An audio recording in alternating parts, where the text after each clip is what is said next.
ஆள் மாறி இருக்குது, ஆட்சி மாறி இருக்குது. ஆட்சி முறை மாறுமா?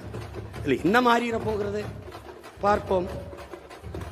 மிகுதியான் மிக்கவை செய்தாரை தான் தம் தகுதியால் வென்றுவிடல் என்று 2000 ஆண்டுகளுக்கு முன்பே நம்மவன் பாடியது எனக்குத்தான், உனக்குத்தான். பொறுமையாக இருந்து வென்று காட்டடான். அதனாலதான் எந்த பயில்ட்டையும் பேச்சு கிடையாது, எவன்டையும் பேச்சு கிடையாது. பேசியாச்சு. இனி பேசுறதுக்கு ஒண்ணுமில்லாத அளவுக்கு பேசியாச்சு.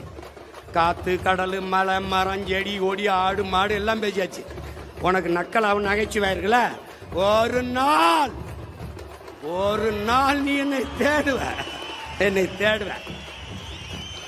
நீ கஷ்டம் வரும்போதான கோயிலுக்கு போவ. ஒரு நாள் என் கோயிலுக்கு நீ வருவ. என்கிட்ட வருவ. எதுவும் மாறாது. மாற்றுவதற்கு என்னையும் என் பிள்ளைகளையும் தவிர எவனாலும் முடியாது. எந்த பிரச்சனைக்கும் வேறும் தெரியாது, தீர்வும் தெரியாது.